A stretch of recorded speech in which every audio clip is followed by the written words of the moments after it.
understand something, we still feel lost at all times. At all times of our life, we feel lost. At all times of our life, we feel like, I don't even know where I should connect. I don't even know where I belong to. And because we feel lost at all times of our life, at all periods of our life, we feel lost. We're trying to find a meaning in that period of our life, in that lost. And sometimes we try to find that meaning through a certain activity. Let me do this. Maybe it is going to give me more meanings to life. Let me hear this person. Maybe this person's speech is going to give me some clarity to my mind. Let me follow this religious practice. Maybe this religious practice is going to give me some, meaning to my life. Let me take a teacher. Maybe the teacher will give me a meaning to life. So in the process of looking for meanings to life, in the process of trying to understand the who that owns the I, in the process of trying to find the who that owns the I, we are entangled in so many webs. It's just like a spider web, the spider, what the spider needs to create its web, what the spider needs to create its house is inside of its stomach. And when it finishes, it takes back everything again back into his stomach. So the answer we've heard so many people say, you need to go within yourself to find yourself. How do I go within myself to find myself if I don't even know what myself is? For me to find something, I must know what I'm looking for. But if I don't know what I'm looking for and I'm just running around in a building that is filled with so many things, I will keep doing this. And this is what a lot of us were doing. So the question to you all again is, who are you? Are you the person that is listening to the sound of my voice tonight or this afternoon, listening to the sound of the voice, and you're like, okay, what is Sukadeva speaking?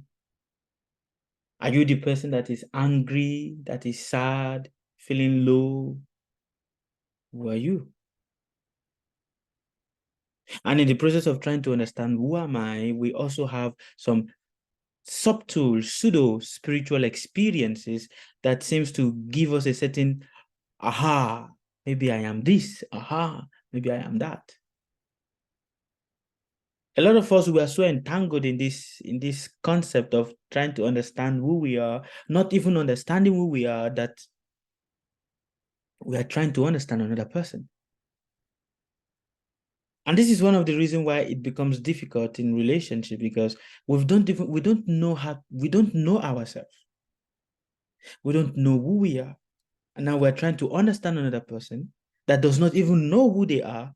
And we don't even know what love is, but we're trying to give that love to somebody, expecting that that person in turn is going to understand what that love is and is also going to give back the same love to us. And in this process, it makes everything difficult. It complicates things. People get angry, people fight, people are irritated, and all of that.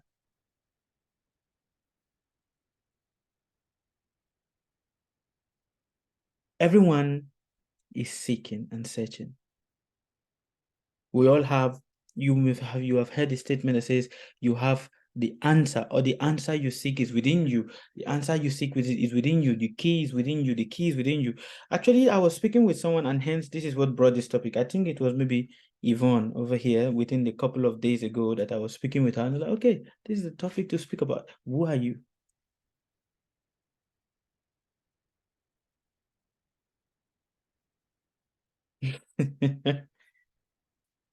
Who are you? You're going to die, but what is it that dies? Okay, yes, we understand that it is not the consciousness that die, but if you don't understand the consciousness, then how do you understand death? What is sickness? Sickness is that which helps you to ponder and reflect over death. How many of you here have been so sick to a certain extent, you start thinking that, wow, death is like this. That is sickness. Sickness, people call sickness, oh, this is a sickness, a disease. But actually, the full meaning, the real meaning is that which helps you to contemplate death. That is what sickness is. Coming from an African background, everybody feels they have a connection to something. Everybody have this innate pull towards something. Some people have this innate pull towards nature. Some people have this innate pull towards water. Some people have this innate pull towards, the earth. Some people have this innate pull towards, fire, and so many things like that. And this is to say, this is the constitution of the element. So we are pulled in one direction or the other. But the question is, who is being pulled? Is it the body that is being pulled? There have to be someone that is feeling that energy, that is feeling that consciousness, and hence the person is being pulled towards that. But who is that person that is being pulled?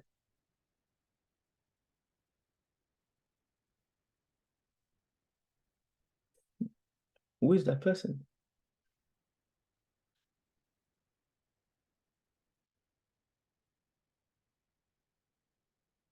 Few weeks back, we were having a discussion, and the discussion was with one of my students, and we were just analyzing life as it is. What is life? What is it that culminates, that makes this your body, that is making this your body to exist? What is it that exits the body and the body becomes useless?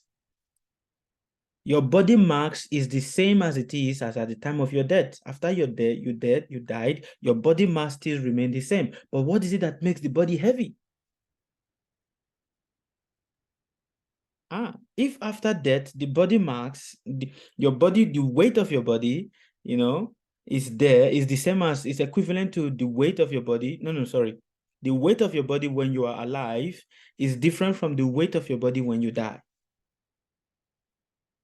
When you are alive, the weight of your body is more heavier, and when you die, the weight of your body is a bit lighter. Why? What is it that makes the body heavy? What is it? The soul. The soul. Okay. What is the soul?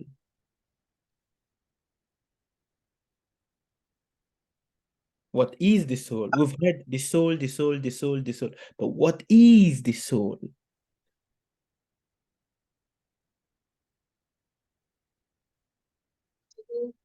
Hmm? Thinking. Consciousness. Consciousness. What is consciousness? We say this word so loosely. It is the soul, it is consciousness. But what is it? How The does spark it that feel? makes us who we are. Huh? The spark that makes us who we are, each No, individual. the spark that makes us Yeah. move. What is that spark? Is it energy? What is that energy? God. What is God? Oh my gosh. Ah, Isn't it all of us? in all of it. But what is that? We all, this is the natural thing that everybody say all the time. But what is it? The body, when the soul is, the soul or the consciousness, when it is present in the body, the weight of the body becomes heavy. When you throw this body in the water, it sinks. But when the soul exits the body is so light that it floats on the water. So what is it that makes it heavy?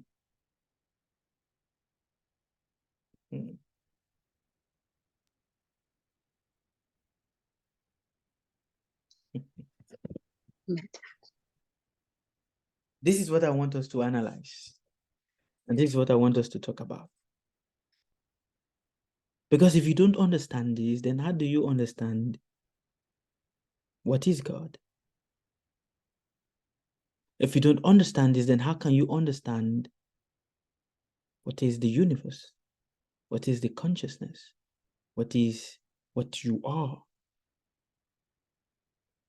The soul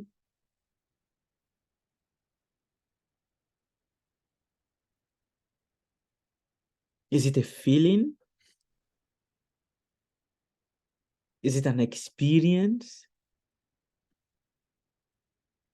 I am in this body observing what is outside, but I don't know why I feel so disconnected from the body.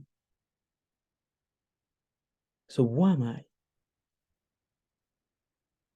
So many sages and saints have said, I am a consciousness, I'm a spark. But I don't feel like that. I feel I'm something more than that. What am I? Who am I? All over the world, everybody have tried to give an explanation to what we are. You are this, you are that, you are a soul, you are this. But what truly is that? This big, gigantic body that is here, and your body that is all there with you, what is it that is making that body to function? What is it that if that particular thing, when it leaves the body, this whole body, how wonderful it is, becomes useless? What is that thing? Consciousness, soul, Atma, light. So many names people have given to it. But it is you. It is you that is the observer. It is you. It is you that looks into my eyes. When you see into my eyes, then you see myself looking back at you. That is you. But who am I?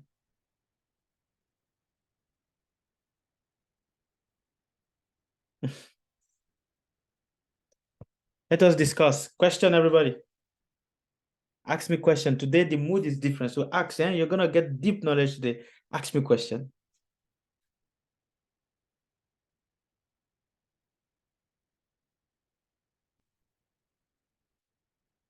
Uma.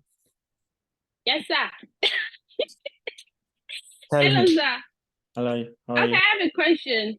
Yes. So, like, for example, meditation. When you meditate and then you feel your presence is still there, that means you're not, does it mean you're not deep into yourself? Because I understand they say when you meditate, you have to kind of like leave your body.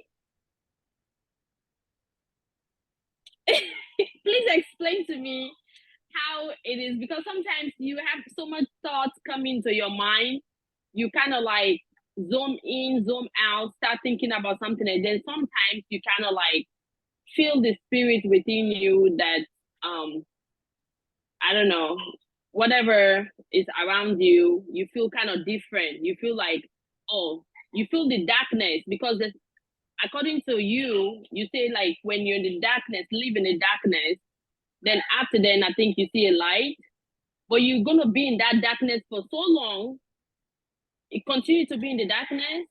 Is that what we should be doing with meditation? First of all, people don't understand the point of meditation, or the essence of meditation. A lot of people that meditate without not having the right understanding, they become psychotic and self-destructive to themselves. Because you don't see the mind, you don't see anyone that does meditation without not having the direct point of the object of what is to be meditated upon. The way they look at life is a bit weird and awkward. But The essence of meditation is to dull the mind. Absence of thought, to reduce, it is to reduce the absence of thought. Can you stay 5 seconds without thinking? Can you? Can you stay 5 minutes without thinking? Not No. allowing any thought to cross through your head? Can you? No, sir. The difficulties that people say they have while meditating is not the difficulty of calming the mind, it is the difficulty of reducing the thought that is playing in the head. That is the difficulty. When So you're how to reduce that thought? First of all, you must understand what it is you are wanting to meditate upon. Okay. If there is no direction, how can there be a movement? There have to be a direction. If there is no, if there is no point of, there's always two sides of any journey: the point of embarkment and the point of disembarkment, the point of starting and the point of ending. If you have a starting point and you don't have an ending point, then you're not going to get anywhere. You're not going to do anything. Because the ending point is what shows you. It's like the marker that shows you, okay, this is what you've done.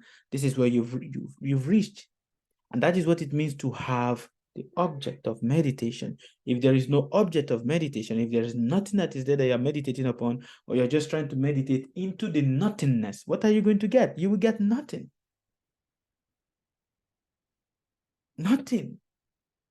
But when there's an object, of meditation, and when you meditate, then yes, you arrive at a destination. But when there is no object, there is nothing to focus the mind upon. If you're just closing your eyes and like breathing in and breathing out, breathing in and breathing out, and just doing that, but you don't give your mind a direction, the mind needs a direction.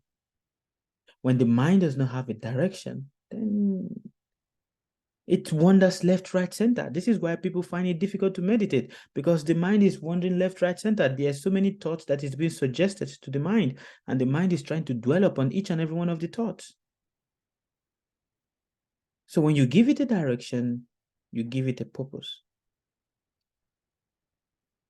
How to do that? First of all, you must know why you want to meditate.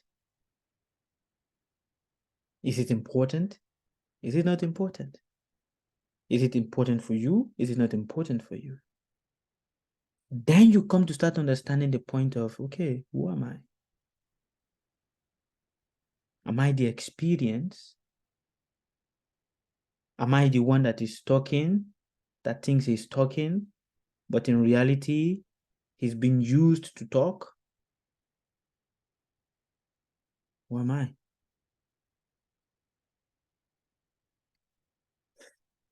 Some days ago,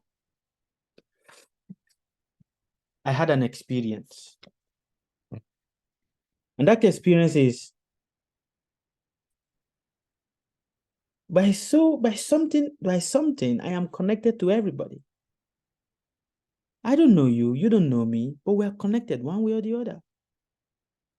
And because we are connected one way or the other, we share certain experience. There are certain people that share an experience with me, and they're like, wow, just happy experience. That same person, there are certain people that have an experience with that person, like, oh no, I have a terrible experience with this person. That same person, there are certain people that have another experience. Oh, I have a very bitter experience. It's like an inimical kind of experience with the person. Same person. But why does the experiences with the different individuals that is being associated with different? Why isn't the experience the same? Why? Why does the experience have to vary? What is it that makes the experiences vary? What is it that makes the experiences different from each other? The experience you have with a friend It's not the same experience you are going to have with just a new person. What is it that creates these distinctions? What is it that influences our emotional reaction to all of this? Is this just thought, or there is something higher than this that is influencing? As humans, we naturally want to believe that there is a higher force. Yes, indeed, there is a higher force that is in charge of everything. Yes, indeed, there is. Yes, yes, indeed, there is. It's not here. Go inside. Papa's giving a class. Yes, indeed, there is a higher force. Yes, indeed, there is something that is higher. But what is it that influences the mind to become curious towards that thing that is higher? When we don't know what is it that influences the mind, to be curious over what is it that is higher, and we try to understand it, sometimes we become carried away.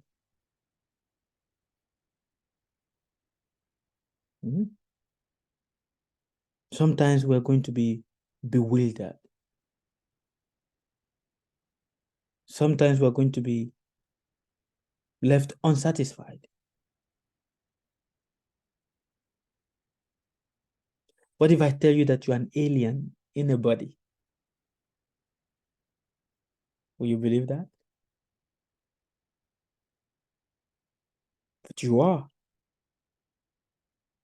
It's not the aliens you see on the television, but you are. This is not your original habitat, but you are here. There is something that has kept you here, that is making you to have all the experiences that you are having.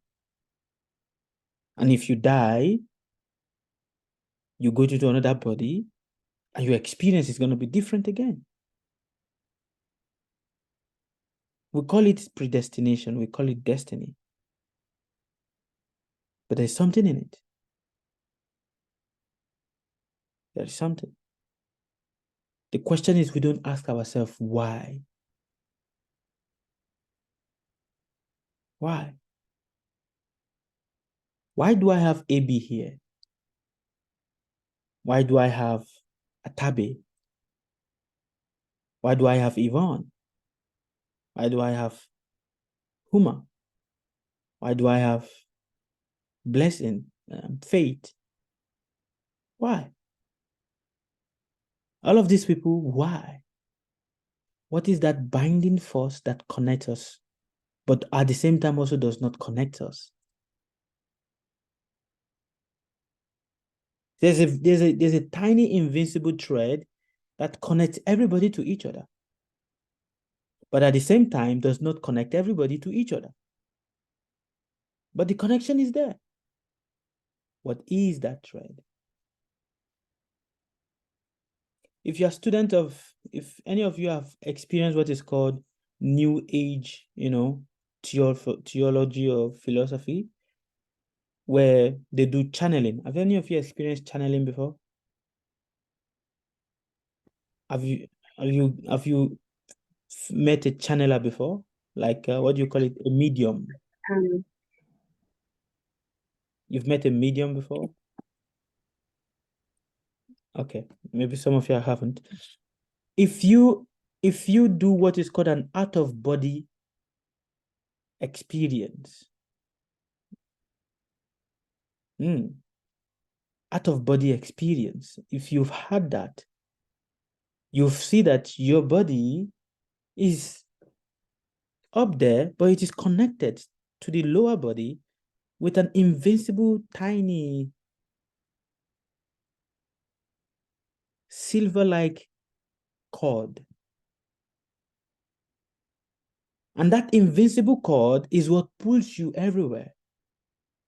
But the body becomes the anchor that connects you, the subconscious, to the body.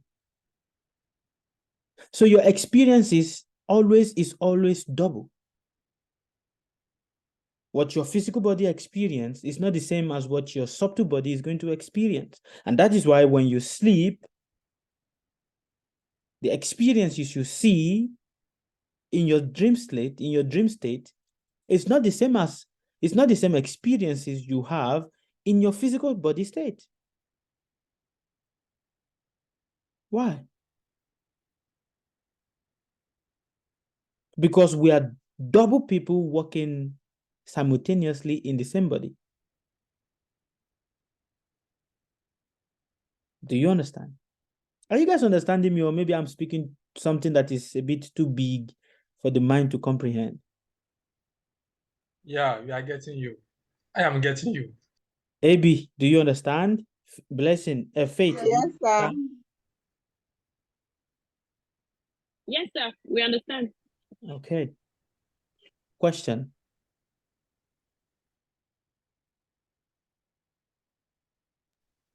But since we are two in the body, we are working together. How not, like, can we merge it? As we said some time ago that you have to merge it.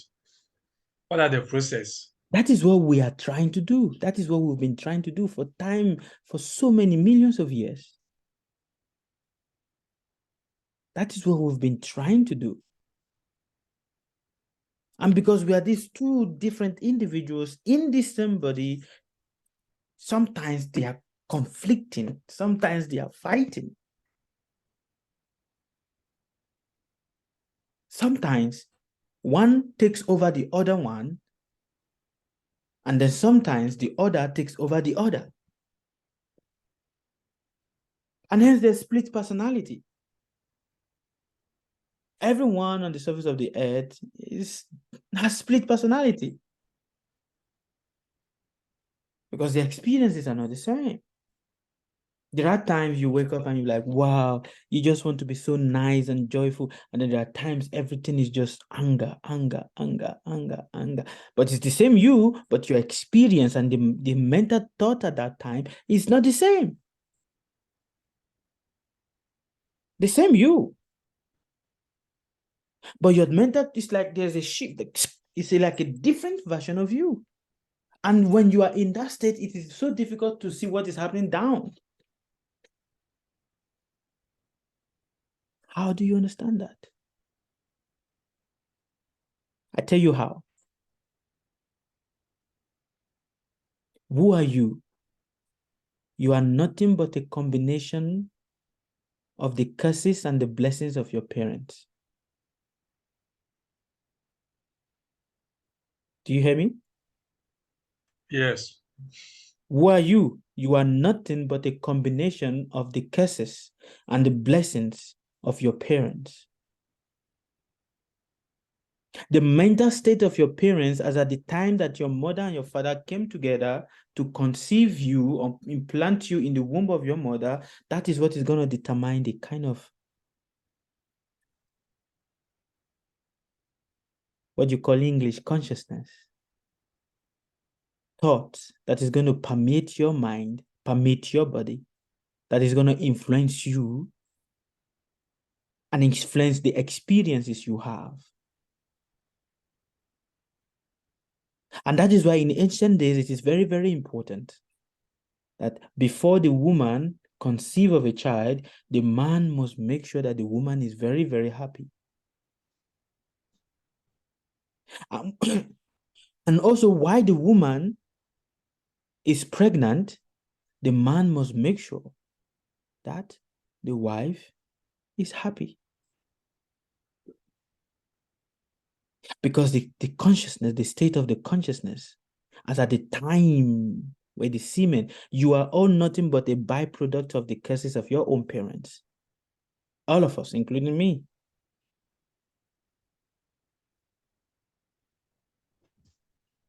So when people keep asking, but who am I? Who am I? It is very simple. You are nothing but, it is a combination of your parents' thoughts. That is what you are. The good and the bad thoughts of your parents, everything comes to roost in you. How terrible your parents are, maybe they physically displayed it or they don't display it, is very simple. Look at you yourself, look at your consciousness. It's a bad combination of your parents' thoughts, your parents, the negative tendencies that your parents have. And your children also are also going to inherit yours.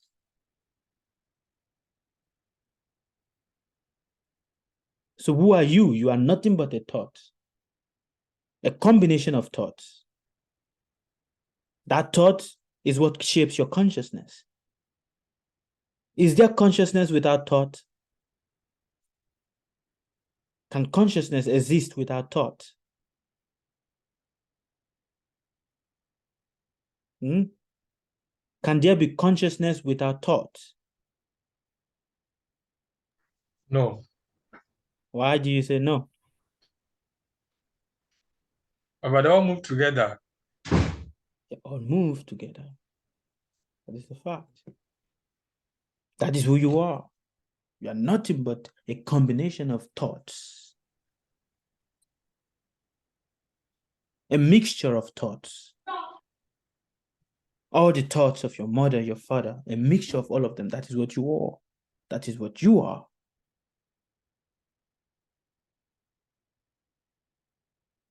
And that is why you are being pulled left, right, center, left, right, center, left, right, center, left, right, center, left, right, center, left, right, center. Until you are able to find your own anchor. And in the process of trying to find our anchor, a lot of us, we dive into so many things. We dive into different spiritual practice, this ritual, that ritual. We dive into different religion, Christian, Muslim, we dive into all religion in the process of what? Trying to find our anchor.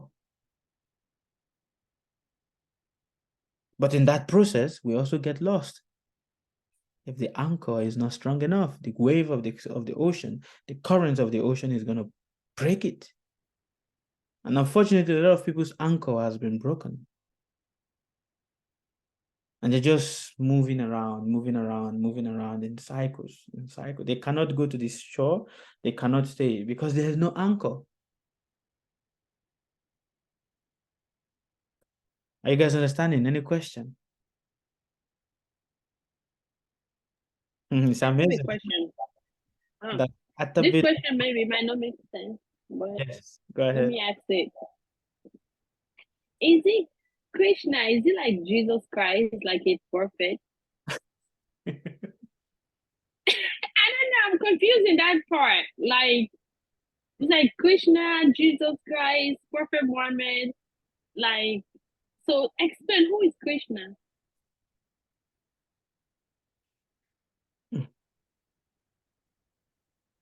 Krishna is not Master Jesus the Christ.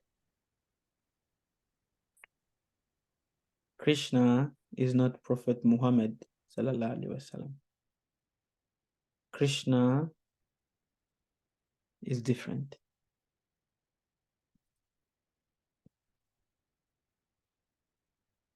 In the Bible, Master Jesus the Christ says that in my Father's kingdom, there are many what? Mansions. Right? Yeah. And also in the Bible, Master Jesus the Christ said that I am not God. I am not the Father. I am just the Son of my Father. Right. Now, who is that Father? The Father that he's referring to. That Father that he's calling. That is Krishna. And in so different Krishna is God. Yes, he is. In different terms, they call him different names. Like you have titles. Some call him Jehovah. Some call him Yahweh. Yahweh. Different names, but they are all titles, but his name is Krishna. Krishna, that which is ever pleasing. Krishna. Yeah. So yes, that's a good question. Thank you. Because I have this book I'm reading. It's a mystery book. Krishna pop up. Then I wonder, because it's not kind of like showing me who is Krishna. So I mean, maybe in the end you show me who's Krishna, but it came up with different type of names, like God, Krishna. So I was like, okay, who is Krishna? Is it God? Is just the English way, the English name, which is God, Yahweh? No. Krishna is a 7-year-old boy playing 24 hours on his flute. That is God. God, That's true. God is Because, a black yeah, boy playing all the time on his flute. even the Bible describes that. They say God is a little boy always. Yeah, it makes sense. Yeah. Thank you. That is God. I like that. Okay, now I know who is Krishna. Okay. Thank you. Thank So who are you?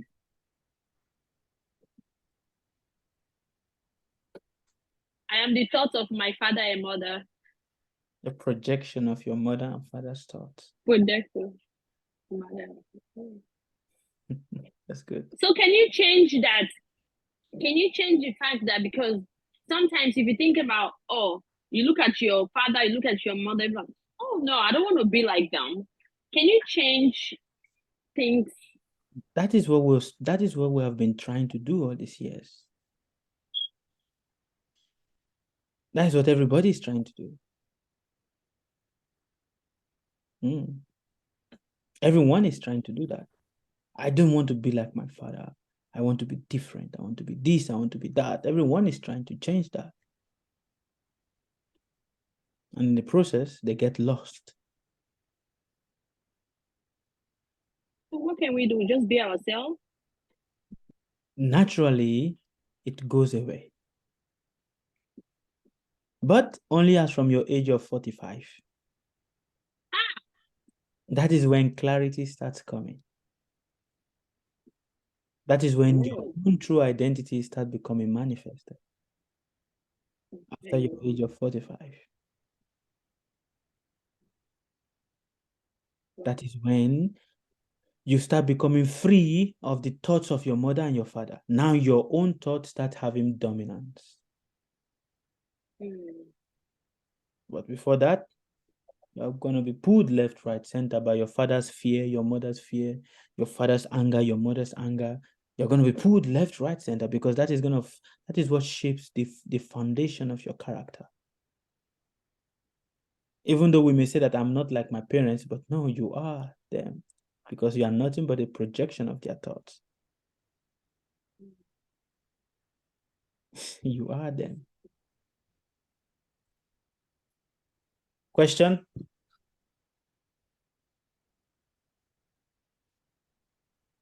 Yes, Peggy, what's your question? Why are you sleeping? You're tired. Okay. Abby, what's No, your... I figured I have a very bad headache. That's why I keep going. Okay, all right. I'm sorry. Take some... I think maybe you should rest your eyes. Maybe you've been too close to the phone or stuff like that. Yeah. Okay. Do some meditation. Meditation. Cleanse your mind. Absolutely. All right. So I I saw have your a question. call. Okay. Go ahead. Go ahead. No, it just has to do with the fact that you said that we're the thought projections of our parents. Yes. So if your parents like a serial killing murderer, like a Bonnie and Clyde kind of vibe, there's no way in the world that you can be a good person. Like, let's say they had you and then whatever happened to them, you were raised by a whole different family. Is there hope for you? Who is the real you? The real you You is... said we're the thoughts of our parents, right? Now the question is, the real you, is it the actions and the activities you do externally, or the action and activities you conjure internally? Both. But which one has most precedence? Or which one have more precedence? Internal. The internal. Internal. Yeah. A child that is conceived by parents, see, again, the parents may be terrible people, but as at the time that the parents were coming together to copulate, the mind, the thought might be different. And based on that, it influences the consciousness of the soul or the seed that is being planted in the womb of the mother. Because as at the time of birth, the thought of the parent, as at the time of conception, the thought of the parent, that is what shapes you. That is what makes you a terrible person or a good person. But also, when after the conception is done, the initial thought of the father and the initial thought of the mother, the certain characteristics of the parents, a certain residue of their actions and activities also resides there in each and every one of us. So a person that might have a parent like Bonnie and Clyde, but externally is a very good person, but does not mean that that thought does not come to the head. It is always there. It will always be there. Do you understand? Mm-hmm. Thank you. Thank you, Baba. Merci. Yvonne. Yeah, I wanted to ask, is it just limited to parents or the ancestry line also plays a role? Yeah, see, our ancestral lineage plays a role. That is a fact. That is one. But for the ancestral lineage to become activated, it first of all needs the thoughts of the parents. Which side of the ancestral lineage you're going to fall in depends on the thoughts of the parents as at the time that the parents were copulating. Will you fall into this side of the ancestral parent that is filled with so many struggles and so many problems? Or will you fall into the side of the ancestral parents that, they've experienced quite some good things and everything, and hence the blessing is flowing through that channel? The thoughts of the parents. And that Okay, thank you. why in ancient days, before a man goes to copulate with his wife, he is put on a period whereby, especially sex in the ancient days, were not done for fun. It was done mainly for copulation. And mainly for conception of a child. And before that is done, the father and the mother undergoes a certain period, maybe 1 week or 2 weeks or 1 month period of, internal thought shift, whereby either they follow a particular strict routine of prayers, or the father follows a particular strict routine of, worship and all of that before he comes together to mate with his wife. Because at the time of mating, what is the inner dialogues of the mother, what is the inner dialogue of the father, that is what is going to determine the consciousness of the child that is being put into the surface of the world.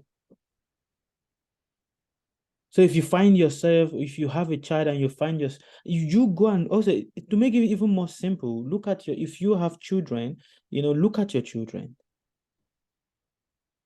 You look at your children. You see your children, you will see that your children have different nature, different personality. They look at life in different ways. They understand things in different ways. That depends on the consciousness of both parents as at the time that they were copulating with each other. If at the time you were copulating with each other, the father and the mother, they love themselves, the child that is going to be born, it's going to radiate that. If at the time of copulation, the father, took advantage of the mother, like maybe the mother was not wanting it and the father forced himself upon the mother, the child that is going to be born also, because again, it is what is being projected, the seed. Yes, Miss Eva. Good evening, Daddy. I'm going to ask a different question because I came late. I went to work, and so the question is, on the 25th of this month is my father's burial. Wow. And the family said there is a certain animal sacrifice that we, the children, needs to do. Since you said sacrificing animal is not the way, it's bad. So I'm so afraid to participate. And they said every member of the family must participate. because of some things that my father did wrong when he was alive and all that. So we need to make some animal sacrifices to our ancestors, so that everything will be all right with us. I don't. So I Yeah. said I should ask. Yeah. Give unto Caesar what belongs to Caesar. Okay. Give unto God what belongs to God. You see, in this situation, you can't run out of it. Okay. Because the circumstance is like that. You just have to give your own contribution, but don't actively participate in it. Okay. If it is contribution you need, okay, give, but do not, actively like, okay, let me hold the leg, let me do it. Do not actively participate. I'm not there. I'm not even there. So whatever contribution that is required, you give. Okay. Okay. Do not worry. Thank you. Circumstances like that. Okay. Thank you. Thank you. All right. Any other question for me? Yes, I have a question. Oh, go back. Go ahead. Ladies first. Okay, sorry. So I'll go back to the question we were before. Yes. So what about if you had a baby out of they call it wedlock or whatever, maybe in pleasure, you and your boyfriend.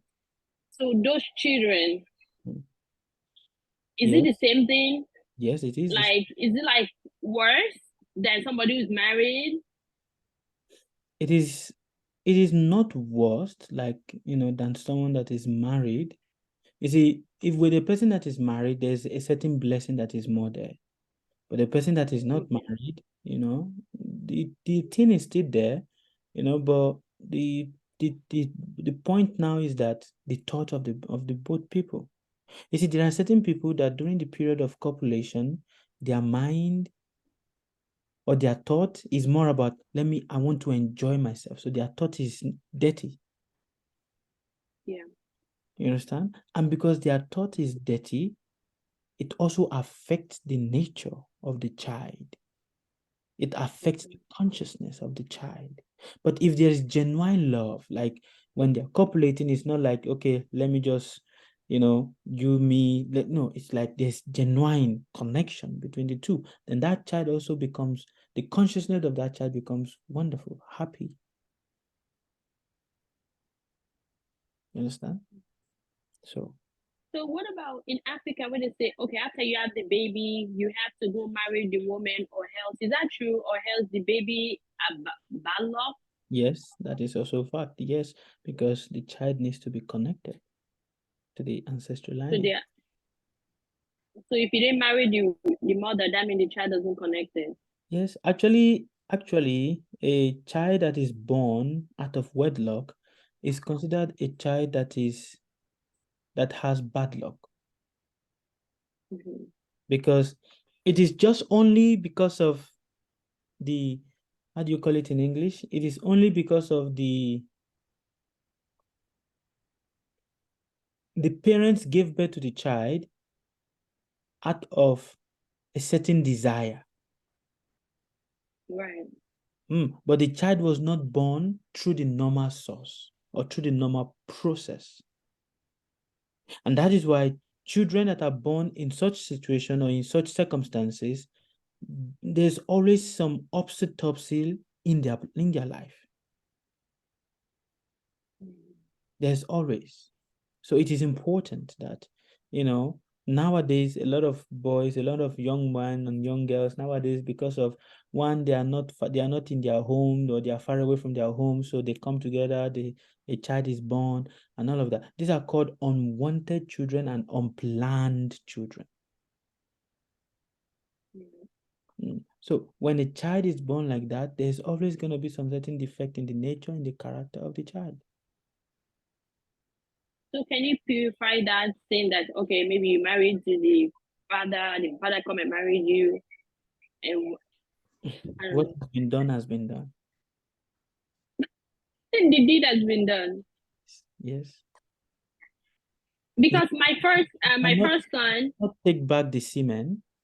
It has been put. It has. yeah, Yeah, it's done. yeah, like my first son, the father went to my parents and put money and stuff, but it wouldn't stay like for 1 year because he has his own plan, and I was young and naive. But my second son, which is here, even though the father was like, "Oh, go do abortion," but I decided otherwise, not to do it. So does that mean I'm gonna carry the karma Both of you carries it. when I refuse? You and your son carries it.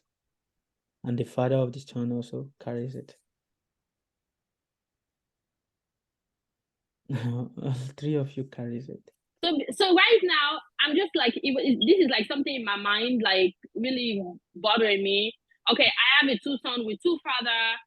I don't want to get married anymore to another man, to have another 3 father, because I feel like my children will be more confused than ever. They're already confused at now. They're confused as ever. So do you think like being patient with a man, and especially when they tell you, oh, be patient, things will work out, or here and there, do you think that's really because of your children, it's good to be patient for that? First of all, in this case, a lot of women, out of fear of this particular statement you said right here, because they want to keep their children in one direction, out of this fear, they've stayed in toxic relationship that end up, harming them. Out of that fear, they've stayed in relationship that is toxic or abusive, just because they don't want to make their children to be scattered left, right, center. But we should understand here that the foundation has, see, how a building becomes is based on what? The foundation. How crooked or how straight a building is going to be is based on the foundation. Already a foundation has been started. So the point should be to correct that foundation. And how do you do that? Doing things the legal way, getting married. Even if it means that your husband is going to be the third one, not a problem, but get married. A third one. That's scary. It is, but the fact is what is proper has to be done. Right. Because a lot of the reason why there's a lot of frustration in so many parts of Africa and also in the US is because children are being born in this fashion.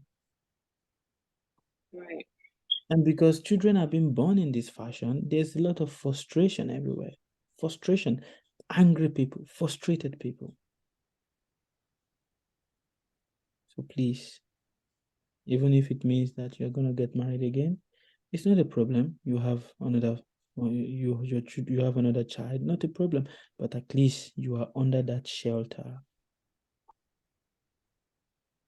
All right. Okay. Thank you. Yes, thank you. Any other question? Yes. Yes. But my question is that sometimes if I don't know if some people have experienced it, I am in bed, whether I'm sleeping or I don't know whether it's imagination. Like I'll be working as like about to fall and I jump.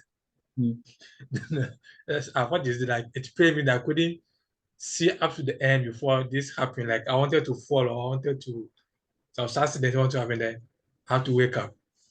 Is it a thought or imagination? No, that is not a thought. That is not an imagination. That is actually your subconscious in a different place. Do you understand? Okay. Yeah. It is your subconscious that has gone to a different location. It happens to me also. Okay. You understand? Whereby I'm in a state of sleep and I'm observing something, I'm seeing something, and all of a sudden it's like I'm pulled back into the body. Yes. I have to wake up like, okay, what is that? Like I come to consciousness. It happens. That is when this happens very little. It's only for people that are taking spirituality seriously that it happens for. Not everybody also. You know, it is when the subconscious go to another place, another destination, another place. Or when a certain past life memory is being revisited again. Okay. Then you see these kind of things, you know. But I like you will shake. Your leg or your body will shake. Yeah, it happens. You know, it is when you're pulled back forcefully back to the body. If you're trying to assess a certain memory of a certain past life, or you're trying to jump into a different dimension state of reality, then yes, it happens. All right. Yeah. And then my second question, if you read the Vedas, Yeah. you could see that Yamaraj and Makali Durga is described as they are very horrible, or I don't know, like fearsome entities. No, Meanwhile, they are not Yamaraj, evil, they are divine. Yamaraj is not fearsome. Yamaraj is Makali Durga. That is, Yes. you can't compare Makali to Yamaraj. They are not the same. Yes, the angel of death. Yes, Makali is not the angel of death. Yes, but I'm talking two entities. Like Veda said, they are very fearsome. These two, goddess and demigod. Yes. Yamaraj, But Yamaraj is not fearful. It is his associates that are fearful. okay, okay, Constables, they are fearful.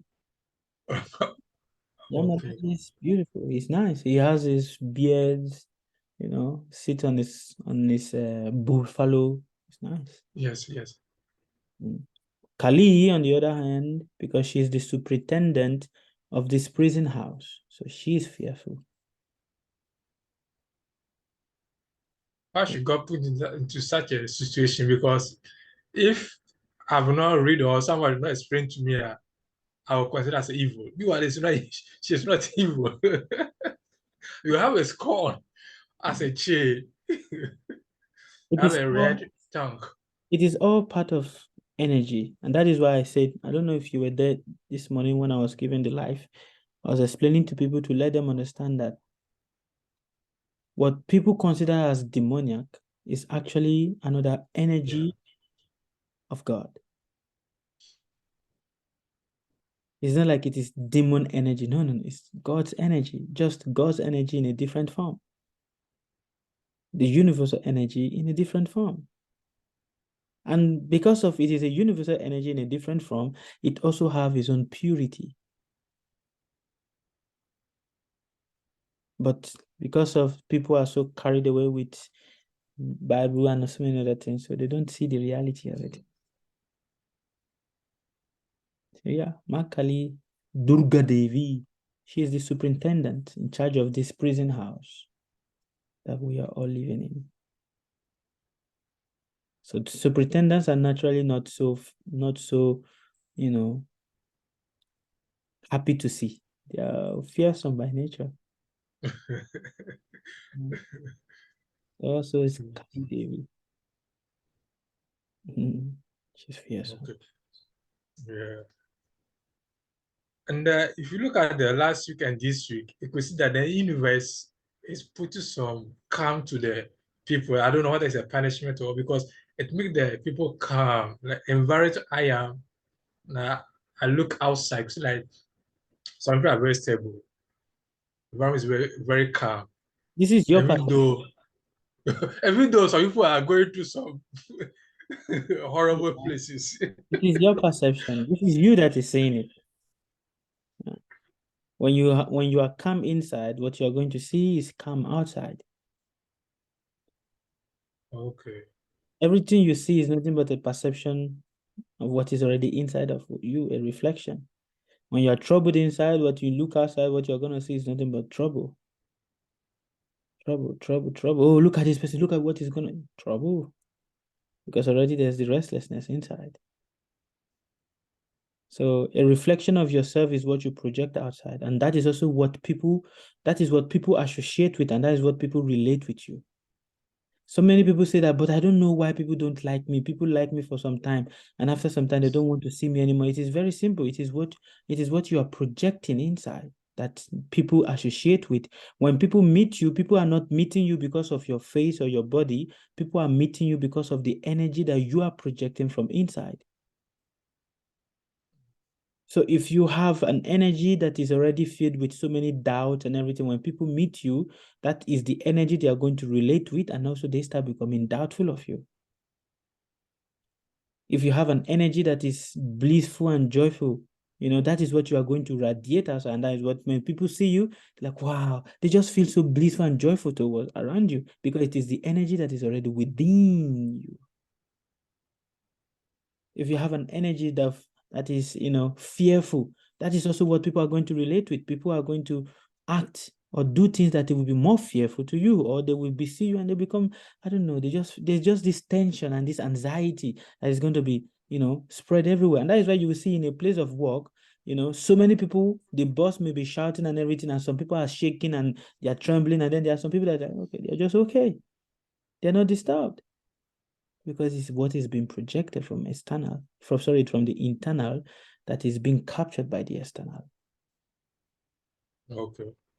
You understand? Yes, Baba. Okay. Any other question for us? That is true. Like white people, when you're at work, they become very stressed. They see everything as things is going so bad. Yes. And they ask me, Yuma, why you always feel like there's nothing happening around you? I said, what is happening? Why you always smiling? It's like you're not stressed. I said, in my bedroom, maybe. I will not just show it outside. Yes. Yeah. So the assignment for all of you today is that work on your inner projection. Inner projection. I want you guys to repeat this mantra with me. And I want you to focus on this mantra. And I want you to repeat it every day, morning and evening. Morning when you wake up in the morning, and evening before you go to bed. Are you ready for it? Take a pen and paper. Yes, Baba. Just a minute.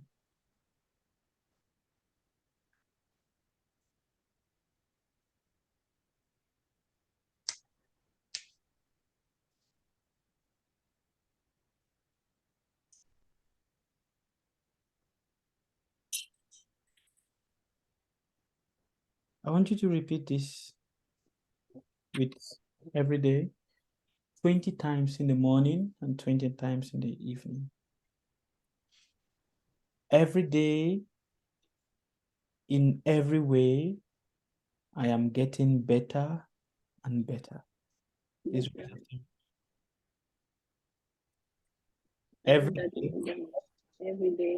day, I am getting better. Every day, in every way.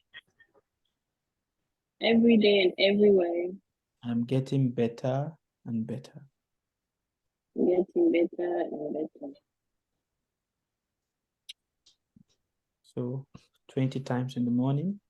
When you wake up in the morning, before you start talking to anybody, just sit down and repeat this 20 times. And also in the Every evening. day, in every way, I'm getting better and better. Getting better And better. and better. Yes. Every day, in every way, I am getting better and better. Better and better. Yes, better and better. Do you understand, everybody? Did you get it down? Did you write it down? Should I repeat it again? Yes, every day. In every way. Every day and every week, I'm getting better and better. Yes. Every day, in every way, I am getting better and better. Better. Repeat it every morning, 20 times, and every evening 20 times. All right. Okay. Thank you. God bless you. Thank you too. Okay. No question. Thank you, sir. All right. Okay, Bye. Have a wonderful day. Bye. Thank Bye. you, sir. Bye, everyone. Bye.